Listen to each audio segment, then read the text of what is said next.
Welcome back to the Comic Book Savant YouTube channel. I'm your host, James Harris. In this episode, we're going to be starting a whole new series on the channel, which is called The Fundamentalist.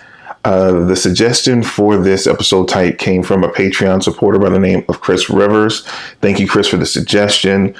He liked the recommended reads episodes, and he let me know that he had a lot of friends and family that have gotten into comic book or comic book characters based off of movies and television shows, and would like me to do something that was a deeper dive and recommended reads, where I came up with a fundamental, hence the name Fundamentalist, comes up, a fundamental reading list for someone that might be new to comics or has lapsed from comics from a long time and want to come back in to a character they're unfamiliar with and get some of their backgrounds. So this is what this series is going to be about. This first episode is going to be about Iron Man, and we're going to talk about some trades that I can recommend that you can find to get background of the character's origin and some of the biggest storylines associated with the characters. So if you like content on the channel and you haven't done so already, take a moment right now to smash that like button and also hit subscribe if you haven't already. So for the first book I want to recommend is going to be the epic collection, The Golden Avenger. You can go back and get the Marvel Masterworks, but depending how you buy your comics, if you buy physical copies or digital copies, the Epic Collections is one of Marvel's newer ways to collect books. You can get the Marvel Masterworks, including the origin story, but they're a little bit more pricey and they can be harder to find. So this Epic Collection actually collects Tales of Suspense issues 39 through 72. So this covers the majority of the run that covers the origin in the first issues before we start bleeding over, and we get official Iron Man issue 1. So the origin story is there, and the first, like I said, the first run of issues in Tales of Suspense. I think the next Epic Collection after that finish up the Tales of Suspense run and goes into the Iron Man proper issue number 1, when he finally breaks off from Tales of Suspense and gets his own book. So this is a great starting point if you want to see his origins with Marvel Comics, and which started over in Tales of Suspense going forward. So that's a great starting point. And one thing I like about the Epic Collections as well, you get, almost close to 500 pages. They retail for about $40, but you can mainly find these Epic Collections online for about half price easily.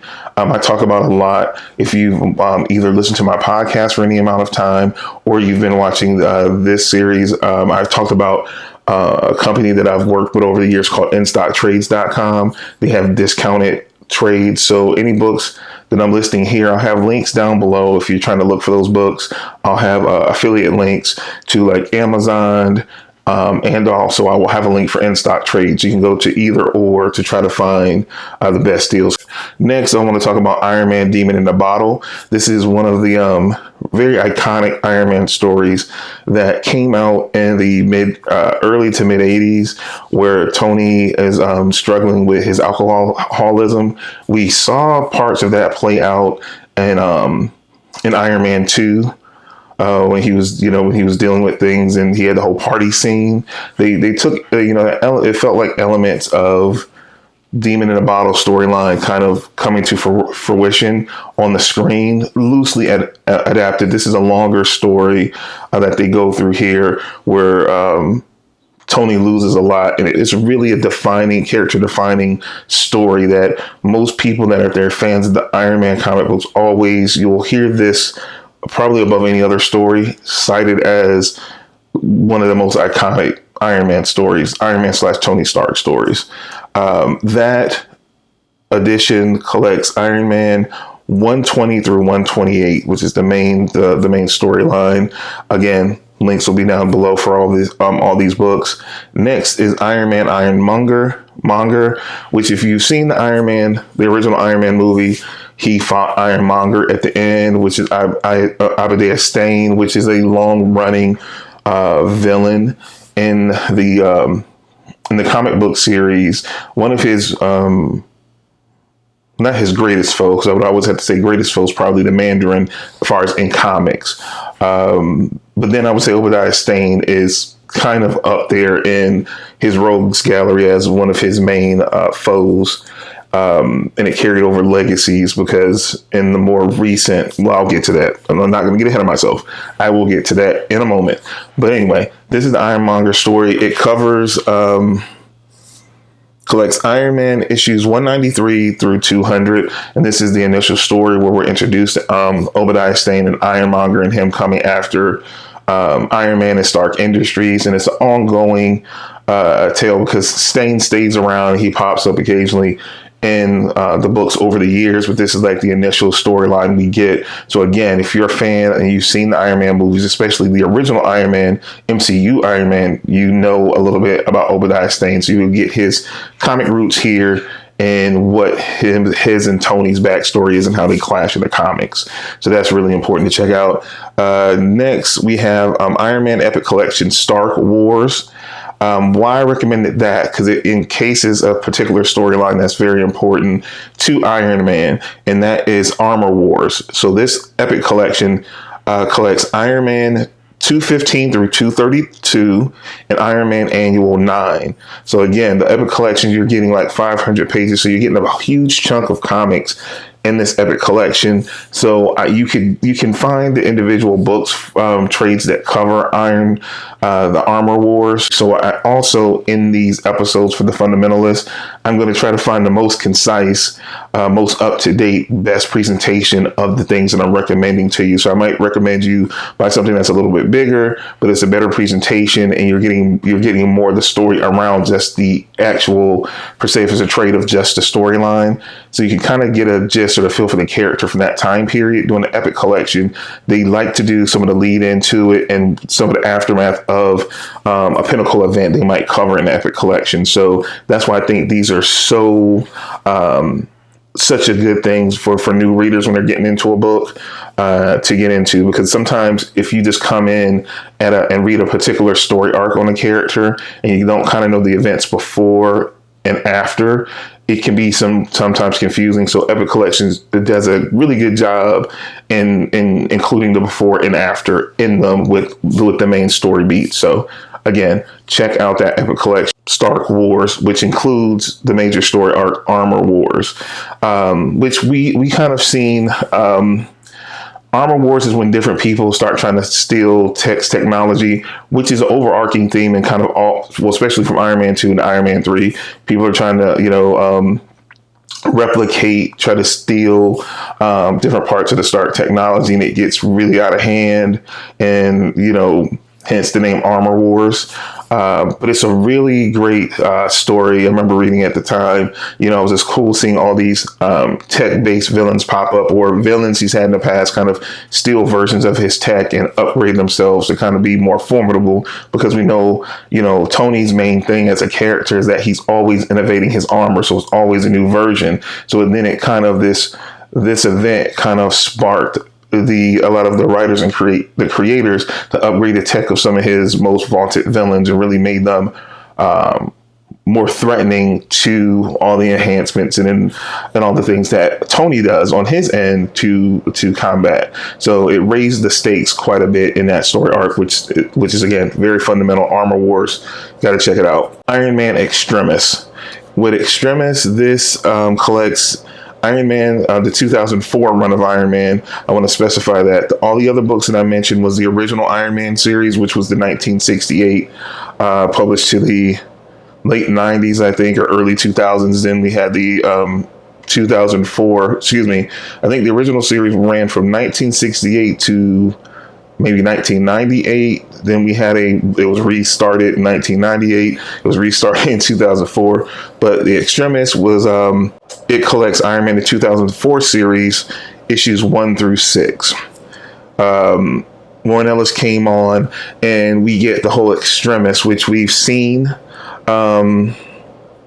Extremis talked about in Iron Man 3 specifically. So again, all these little tidbits do kind of tie into themes of the Iron Man Tony Stark character that we've seen play out, all these certain variations play out in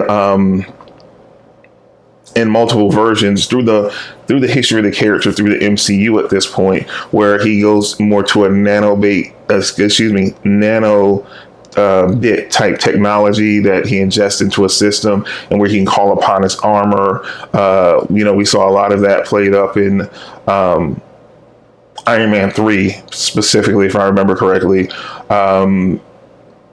So you get the kind of origins of that in this story. Very great story. Again, heavily kind of used in the Iron Man 3 movie as a kind of point of reference. If you've seen that movie, you kind of get a gist. But this is the comic book origins of that particular story, now played out, written by Warren Ellis. Really good storyline. Last but not least, what I have on I had actually two more recommendations on the list. Next is Iron Man by Joe Quesada. People know him as A Cup of Joe. He's one of the head guys over at Marvel.